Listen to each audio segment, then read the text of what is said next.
hello, my name is Kira. I don't have an opening, which has kind of become my opening. Anyway, this is going to be season 2 of Arcane, so obviously I'm just going to start with episode 1, that seems fair. And if you are new to the channel, I do like to stop and talk about what I'm watching, so if that's not the kind of reactor you want to watch, I really suggest you slip away because, in the words of the great Scanlan Shorthalt, let me be annoying. I want to talk about plot, I want to talk about characters, I want to talk about stuff, I want to actually analyze what I'm watching. So if that's your thing, welcome! I hope you stick around. So yeah, let's just get to it because, you know, honestly the other day I was like, okay, let's rewatch season 1 just so I remember kind of where everything leaves off, because if I remember right, left on kind of a cliffhanger, and then, you know, 9 hours later it was like, whoa, what? Oh, I finished. So, yeah, let's just get to it. Okay, big explosion. Makes sense. Oh, hey, Jayce. I have been aware, I'm trying to keep myself free of spoilers, but I have been aware of the way that TikTok's been like okaying or banning Jayce. It's really funny to me because, sorry, already I'm stopping and talking. Oh no. So, should already know that my favorite characters from season 1 would be Vi, Kate, and Viktor. Because I apparently am attracted to tragic men like a bull shark to blood.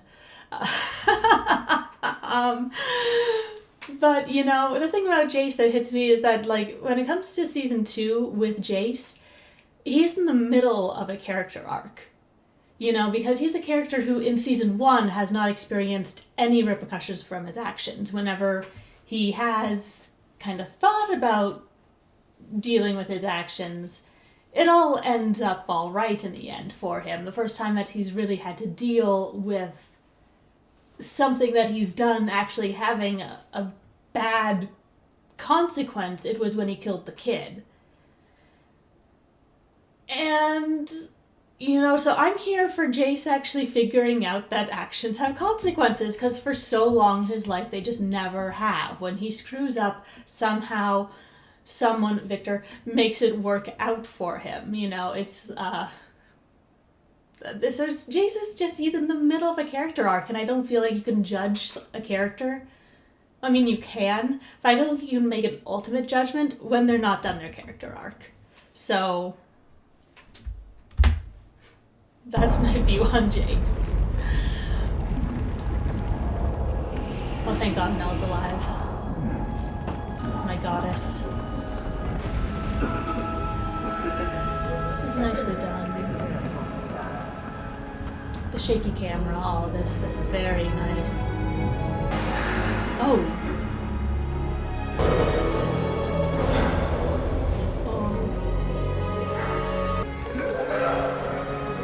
Oh, he would have been top of my list to die.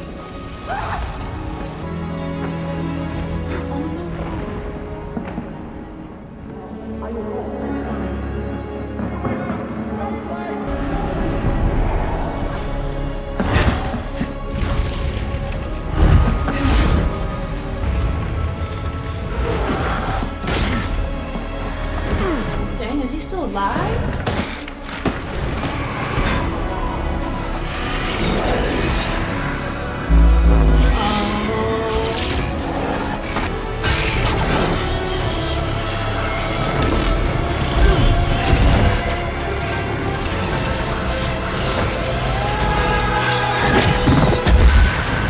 See, here's a thing that Jayce does that is going to have consequences.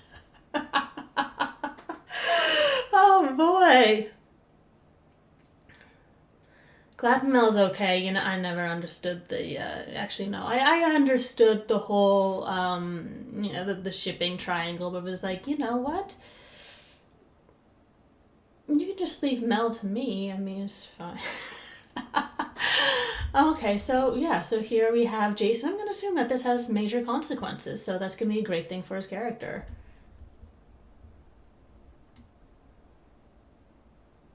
Viktor being fused with the hex cube that he wanted Jayce to destroy, I'm gonna guess is not gonna go over as well.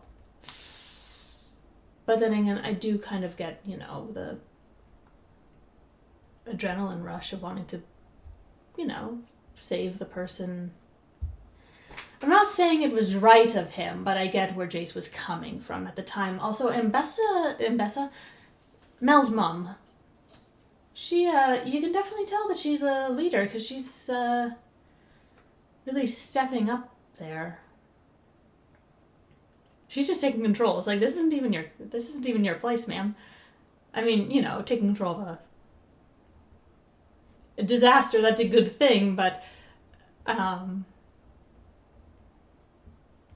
it's like, out of everyone there, including Mel, she's the one like ordering people around. I think that's something to actually watch out for. So I do unfortunately have to mute the song just for YouTube's copyright thing.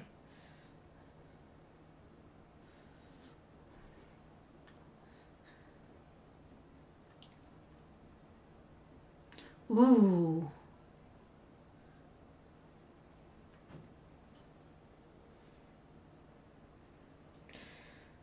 Ooh, the imagery in this opening alone might be worth like a separate video. See, it is the artistic choices that they make with the show that, like, this is just so amazingly gorgeous.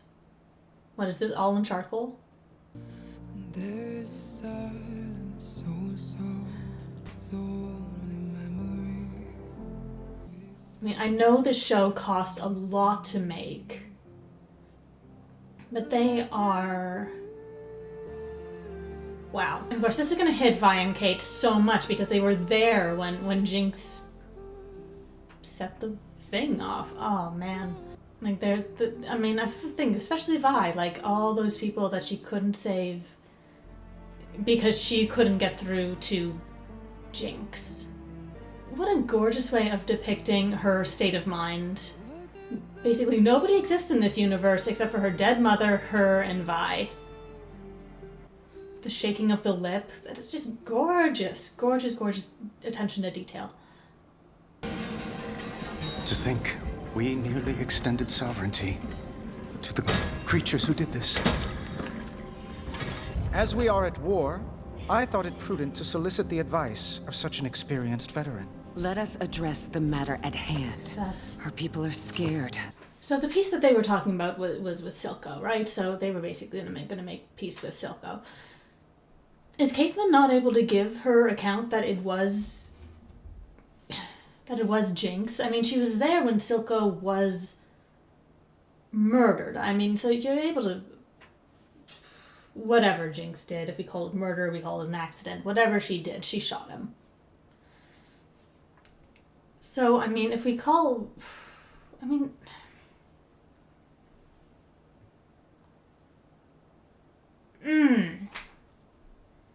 I mean, Jinx was acting as a rogue agent. Does that count? Are they at war? I mean, really, they're just after one girl. They're just going to use this as their excuse to take out the Undercity. I mean, it's a pretty good excuse, but it still feels... I guess it all depends on Caitlyn at this point, doesn't it? It's like, does she tell the truth about it being Jinx kind of acting on her own? And also using the arcane crystal that she had? Or, you know, what? It depends. I guess it depends on what Caitlyn's going to say here, so you're like, shut up and watch. Okay. Innocents will be caught in the crossfire. How many more counselors have to be blown to pieces before you finally wake up? So lives equal how many regular lives? Officer Kiraman witnessed the attack firsthand. Then it's settled. Come on, Caitlyn, come on. 2-1. We invade. Oh, why did he have to survive? It's imperative you present a unified front to the public, whatever your personal feelings. But I draw the line at Hextech. We have an ethos. Love that. Love that for her. Because she was the one talking about weaponizing Hextech. in season 1. I'm not sure if this is going to be because of, I'm going to assume, what is the ongoing saga of what's happening with Jayce and Viktor, who was the one who said no to using Hextech as a weapon, and now they've seen Hextech being used as a weapon. So love that for Mel. Love that for her. I'm really hoping we see her come into her own as a leader this season, because she's shown that she has all that she needs to be that leader, with maybe just a little bit of a push. Ambessa's being suspicious as heck. Am I right here? Like, things don't go her way this time, and she immediately sends a glance back to that soldier, like, that, who walks out the door. That's suspicious. That's suspicious. What was her reason for showing up again? It was like, oh, your brother got claimed by the Black Rose.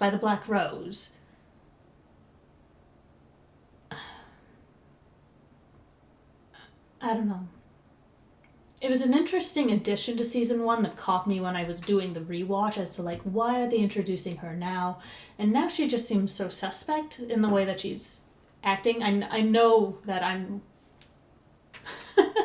Maybe she's not doing anything wrong, but the way that she is just automatically trying to assert power when she has no power to assert, it makes me wonder if she's going to make a power play.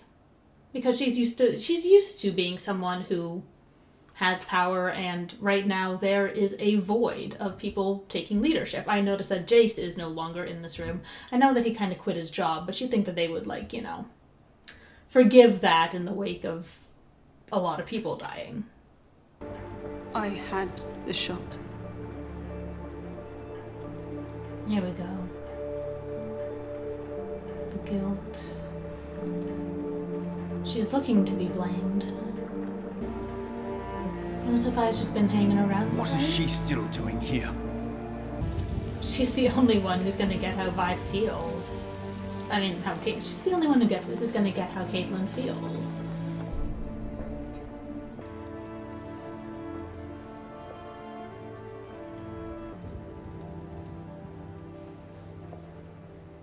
You were right, Kate.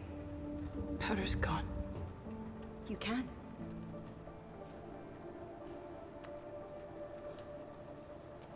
Becoming an enforcer.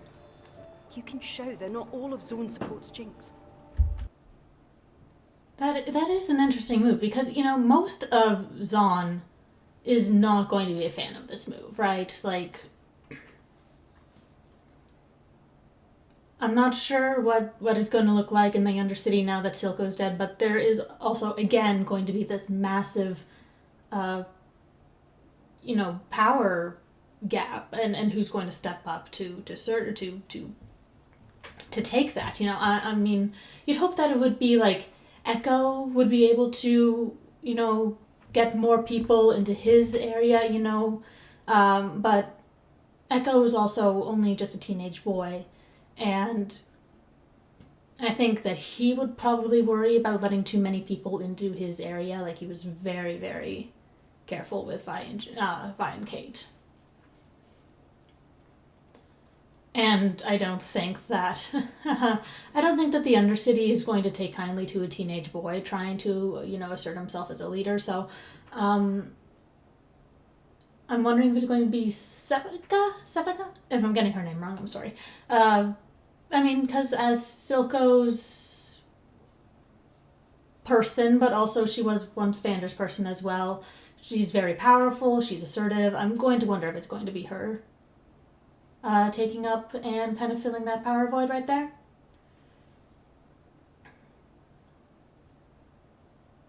That's my most likely guess. I think that she has the power to do that. But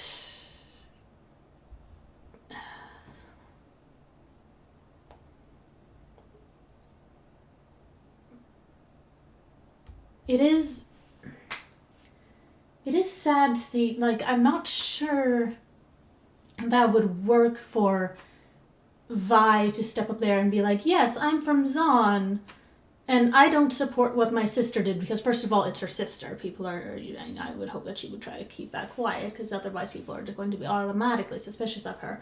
But also, people who come from the Undercity and then assimilate into the upper city, then they just kind of go, and forget that they were from the Undercity, right? It's like Viktor, you know. He's from the Undercity. He's never going to forget it. And yet, because he got up from Zon, he escaped Zon and got up to the academy and then, you know, was one of the founders of Hextech, very successful.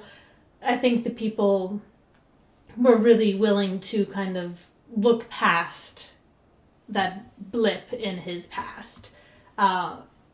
So I'm not sure that Vi would be as successful at convincing people that not all of the Undercity residents are bad, because they would just kind of look at her being useful with the gauntlets and basically be able to, well, they'd either blame her for being Jinx's sister, or they would kind of go, and then forget she's from the Undercity the same way they did with Viktor. Because they just have an odd way of dealing with these things. I watched them kill my parents. Do you have any idea how that feels? Yes, I do. I thought you were on our side. You didn't think at all. Then again, Vi as an enforcer might be able to mitigate a lot of the damage that other enforcers might do, especially if she is close to Caitlyn. So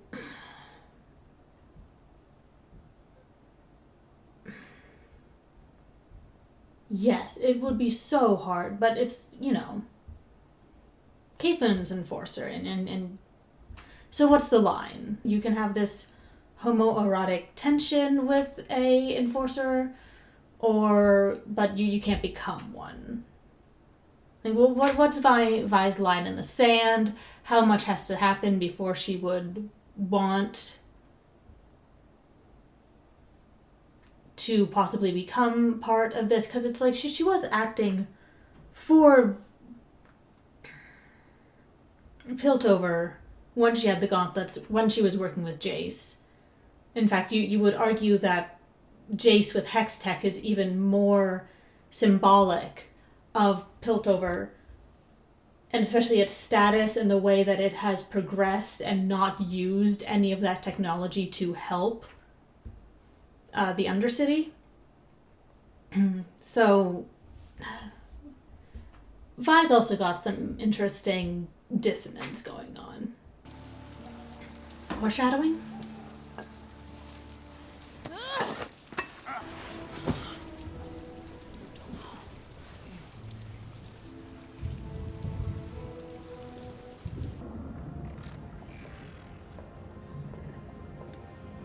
How is he? Same as before. Breathing. Pulse is consistent. Beyond that, your guess is as good as mine. This is like some ultra moisturizing routine. I know it isn't. It just, okay, that...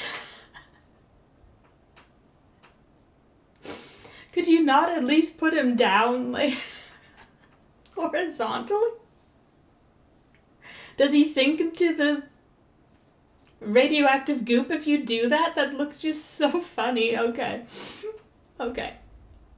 Jayce, you have interesting decisions. Oh. What's it doing to him? Who frickin' knows? The hex core's been evolving, shifting through runic patterns faster than I can keep up. Sort of puzzle Viktor would love if he wasn't. It should be me up there instead of him.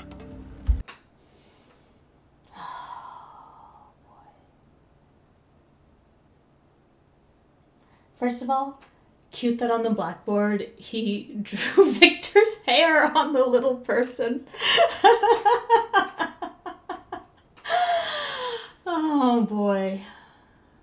The way that Arcane deals with physical disabilities, and I suppose we could just call it disabilities in general because physical disabilities are linked to mental disabilities and the way that they're stigmatized by society. I'm going to be interested to see where they take it. Because so far, of course, Viktor's been, trying to fix his disability. This thing that, obviously causes him pain, causes him trouble, is making him die. Which is a reasonable take, I don't want to die, I don't want to be in pain, I don't want this thing that is wrong with me. But I do also know from having someone who does play League that he ends up being the glorious revolution, or whatever the hell that accent was, guy. So we'll see where Viktor takes it and how Jayce responds. That's going to be the thing. It's going to be how Jayce responds, because Jayce is going to have to take responsibility for whatever comes out of this goop. I still don't understand. He was right next to me. How does the explosion do that to him? And I like the inclusion of the mug in the background, the Man of Tomorrow, except being... Let's go back a little bit. He'll come back to us. It is sweet. I think Mel just has a complete misunderstanding of the situation. Okay, so right here, the mug, but where once he placed it in front of Viktor and completely obscured him, here we have Jayce, and it's turned away, so we only have like half of Jayce's face. So it gives kind of an insight to how he is at the moment. When he placed it in front of Viktor and completely obscured him, that was a show of how Jayce was in that moment. He was huge, he was a star, he was everything that he could be. And Viktor was being pushed to the background. Now, not because of Jayce being... Jayce invited him up there onto that stage. It was Viktor's decision that he didn't want to be in front of the people. But the mug going over him was still showing how Jayce was eclipsing him as the leader of Hextech, if we say. Even if we look at it and see it... Jayce is brilliant. But he's also admitting in this scene that Viktor is also kind of the one who solves these puzzles, who gets into this stuff, who is not the brains of the operation because they're both so smart, but seems to have an intuitive understanding of how it works. When they first meet, when he stops Jayce from jumping, Viktor takes a couple of hours to basically figure out what Jayce hasn't been able to figure out for years. He's got this intuitive understanding of the Arcane, of Hextech. And so, seeing now that he is in the the moisturizer, having this symbol of Jayce being half of what he was, fantastic. That's such... It's such small storytelling, but when the mug being placed in front of Viktor and obscuring him from sight was such a powerful image for how Jayce was eclipsing him in the public eye, this just stands out to me so much. It stands out to me so much. And I do, again, I like that Mel is taking Viktor's decision, and I'm not quite sure where that is coming from. Again, is it because they were attacked by Hextech that she doesn't want to attack back with Hextech? Or is it that, she knows that Viktor is in this state, she knows that Jayce is in this state, that they're not going to be creating any Hextech weapons anytime soon? Or is it a true wanting to stick to Viktor's wish that Hextech is something that helps people instead of hurts them? So, we'll see. We'll see. Mel is a very interesting, fascinating, nuanced character. I feel like she gets a lot of unfair hate. And I want to know where she goes, especially with her mother being so shifty. How did it go with the council? My mother's entered the game. She's already gotten her hooks into Sallow. There we go. Mel, I promised, Viktor. Never again. It's all right. I handled it. It's your dream. Oh. See, that's lovely. Holding on to... Caitlyn was there. That's lovely. Holding on to the cane. She really, I mean, your dream, she says, but it was Viktor who said no to the weapons. She's being respectful of him. I like that.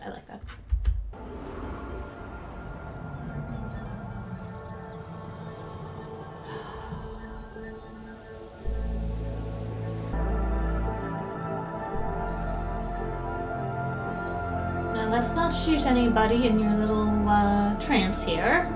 How'd you find me? Your dad. Mother and I used to come here when we needed an escape. She thinks those gauntlets of yours will solve all her problems.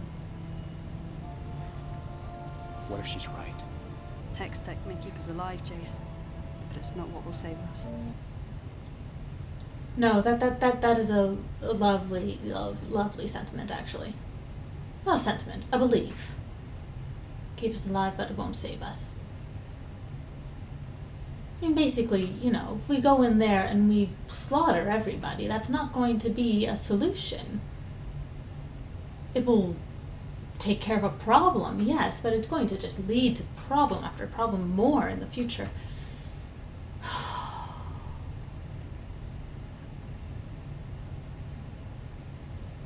It's interesting here because Vi and Caitlyn both lost, of course, parent/parental figures. Caitlyn's older, but they both, I mean,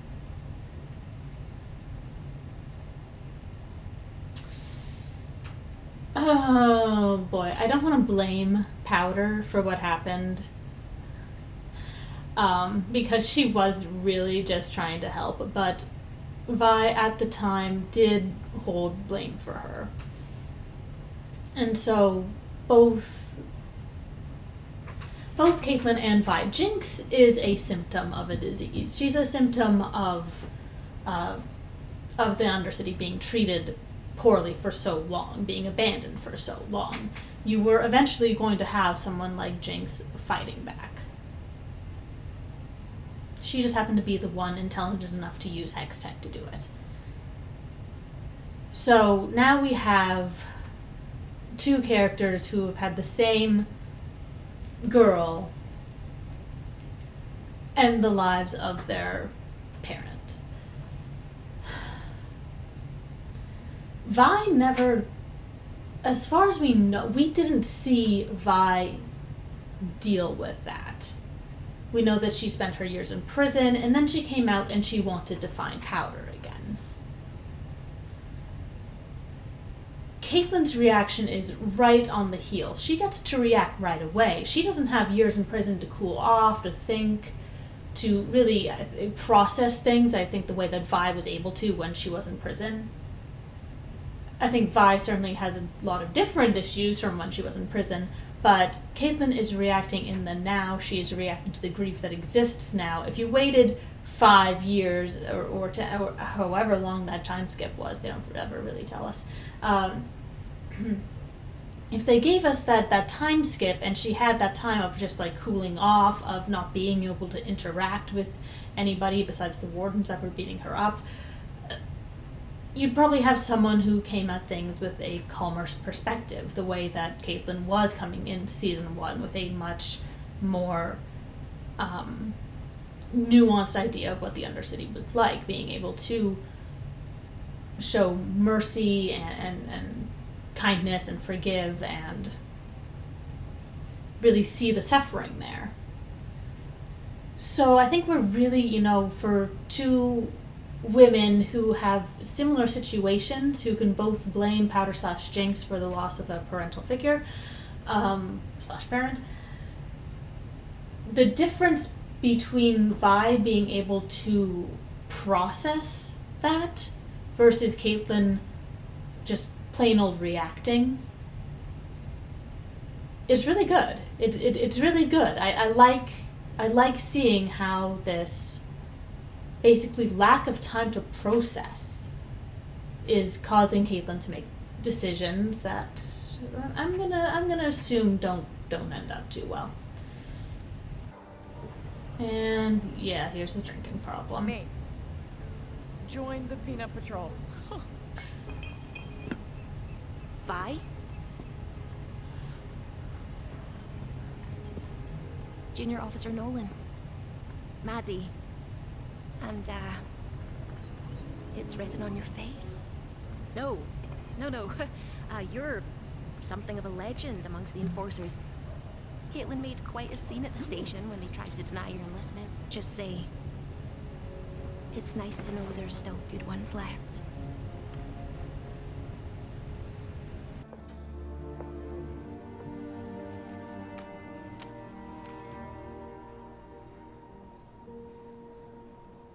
Our hope, our curiosity, before. Okay, not These worrisome things we at share all. are what make us one people.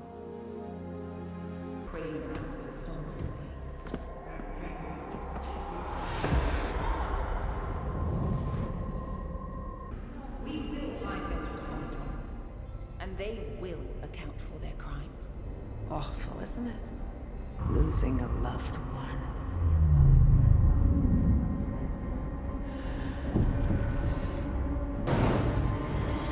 Oh.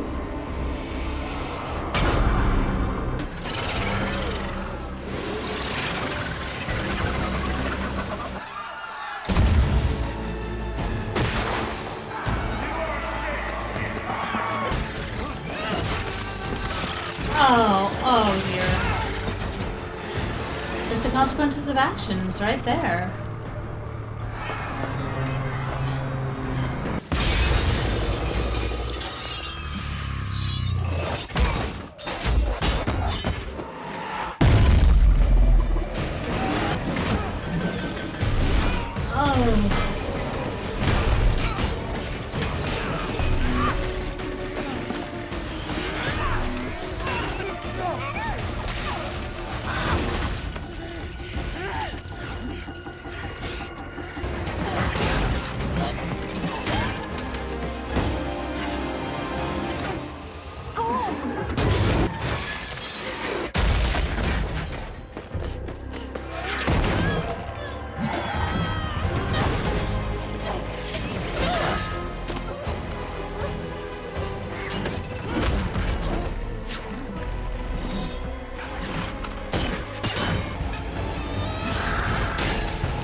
Okay, it'll be pretty sick if he defeats her with that hammer.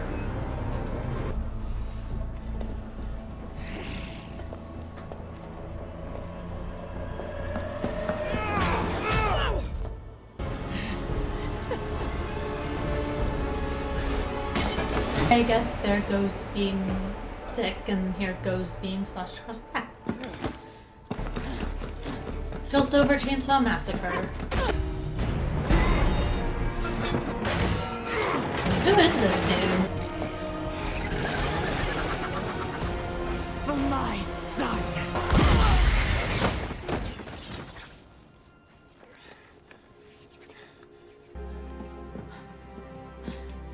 By being the first one to break the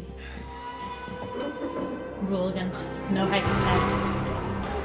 Zonite being the first one to break the rule against using those weapons against Zonites.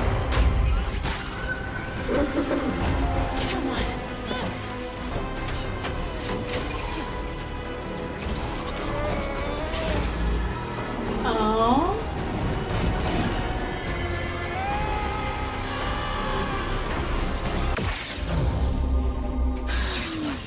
How could you miss? He was 3 feet from you! Oh, Vi and Jayce, disaster duo of the century.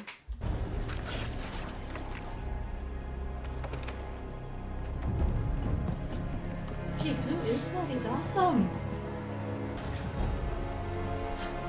We missed you, dinglings.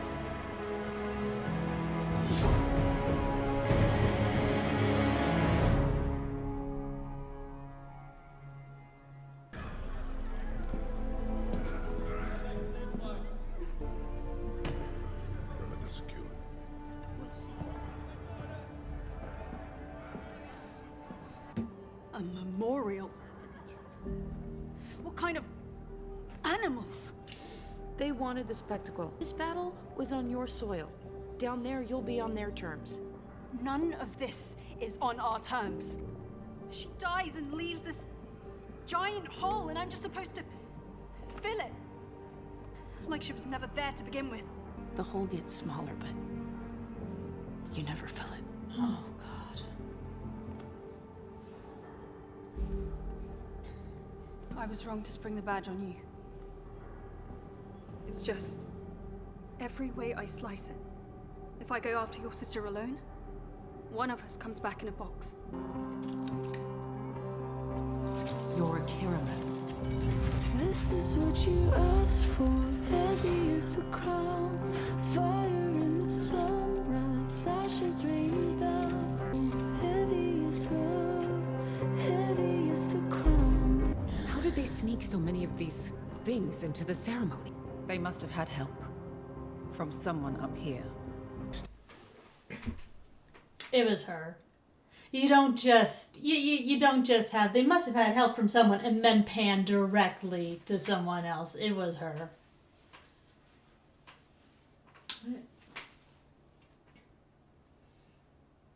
She's doing this to seize power. She wants Piltover. That's gotta be it. That's gotta be it. That's why she showed up in season 1. That's how she's, gaining so much influence and power. Just in this episode, it's totally her. It's totally her. I'm calling it. I owe myself $5 if I'm wrong. We aren't prepared for a full-scale invasion. The Undercity's attack proved that. Address me with respect, or keep your mouth shut. Locate Jinx. Dismantle Shimmer, and neutralize any agents still loyal to Silco. We've got a few surprises of our own.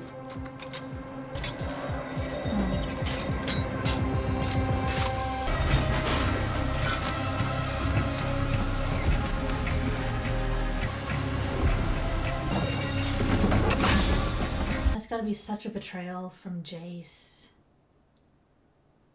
Mel backed him up. She backed him up with the idea that they would not use Hextech as weapons, and now, just out of the blue, here Caitlyn comes with all these Hextech weapons. Ah, jeez, that's so messy.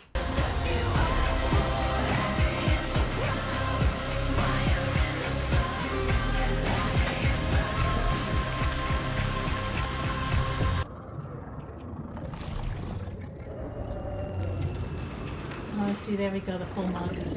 Full mug. Jayce is back to us.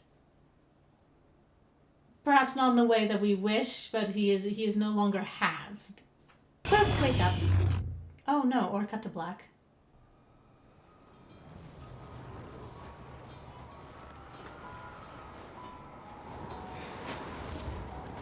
Oh, this dude.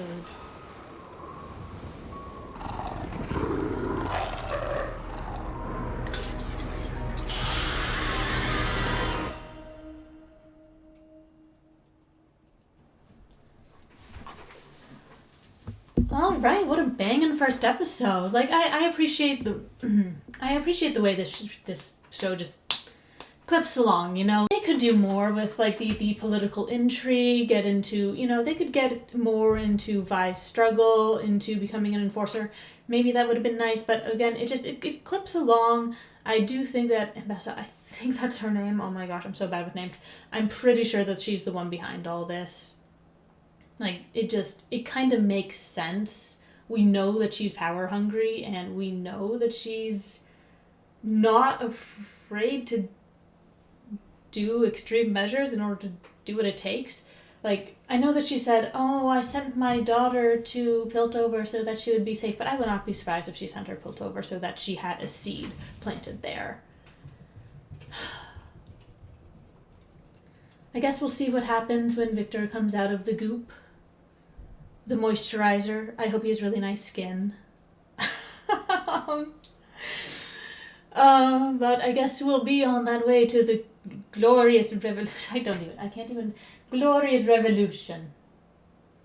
I still don't know what the hell that accent is.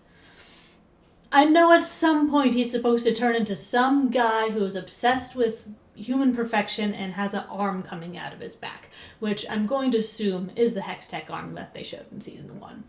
So, we'll see what happens there, I guess. I know that's where his trajectory is leading. It has to somehow end up there, otherwise, I don't know. I feel like leaving that hanging, like, at the end of the season, like, oh, we know he's gonna turn into that, but right now he's just a guy who's in the moisturizer. That would be a weird thing. That would be a weird way to end things.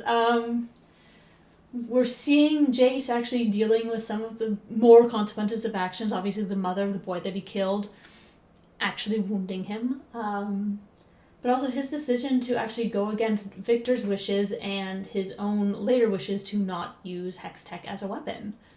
So he is going to now deal with the consequences of that, of course. So, yeah, Jayce just is a character who has not dealt with the consequences of his actions, ever. Even when horrible stuff happens to him, it's not really... I don't want to say it's not really his fault, but also when they discovered that he was working on Hextech, it was because Vi and crew broke into his flat. And...